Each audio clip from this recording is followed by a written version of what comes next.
Hey everyone, got a question for you. If you were born in the US, are 35 years old, and have been in the US for the last 14 years, what job could you hold? That's right, the presidency.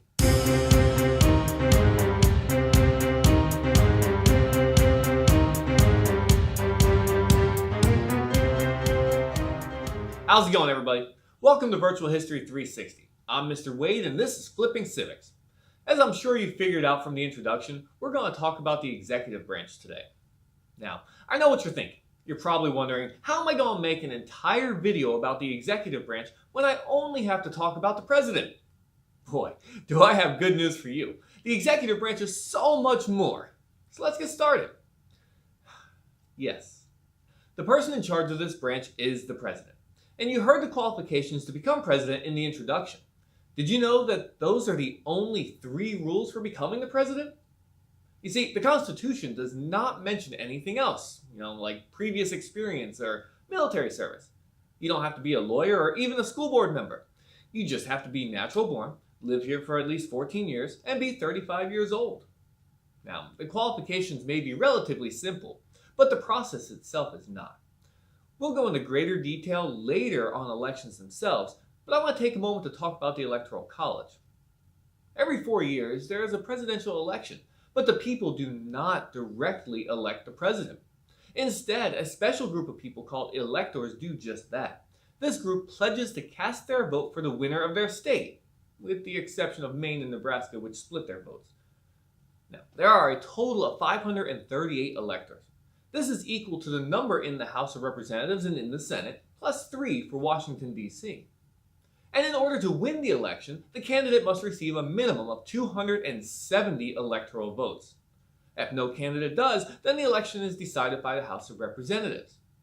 Now, every so often, an elector casts their vote for someone other than the person they are pledged to. This is called a faithless elector. This is usually done to make a political statement and has yet to make a difference in the election itself. Now, what do you say we get out of the office and go check out where the president works? To the jet!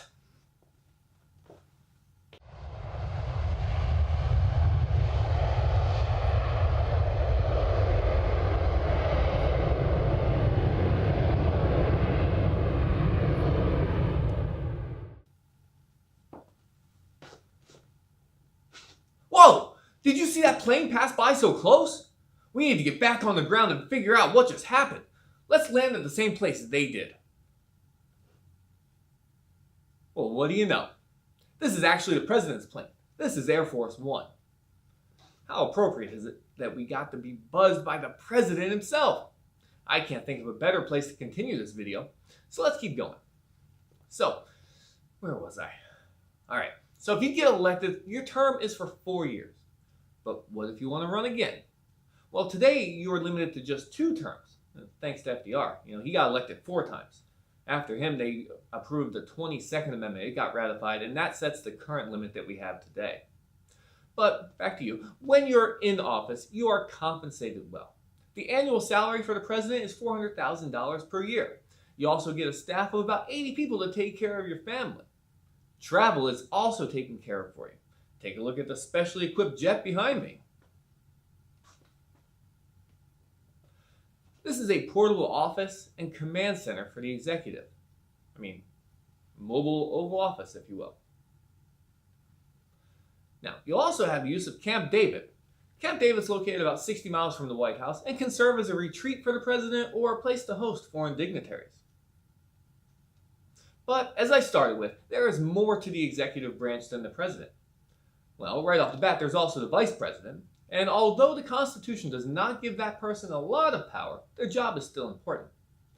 The vice president is the one who presides over the Senate. But more importantly, if something happens to the president, then the VP takes over.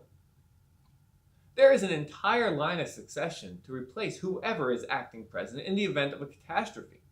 Starting with the vice president, then the Speaker of the House and President pro tempore, followed by the cabinet advisors, who are all individually in charge of their respective departments.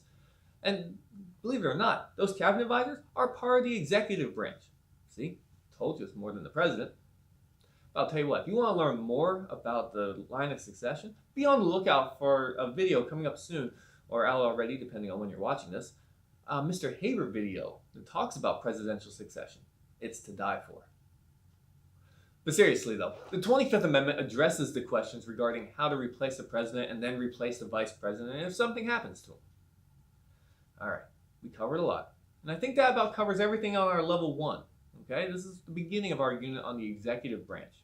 And in class, we're going to go a lot deeper. I expect you will as well. But I encourage you to do that. I encourage you to go deeper. Look for more. There is plenty of information out there. You just have to look. Now, I do hope my videos and videos like these help you in your civics class or history class. Let me know in the comments if there are any topics you'd like to see in future videos. If you like this video, go ahead and hit like. Go ahead and subscribe if you haven't already. And if you want to find out more, check out some of our other videos by clicking on the side here. For Virtual History 360, I'm Mr. Wade. Thank you.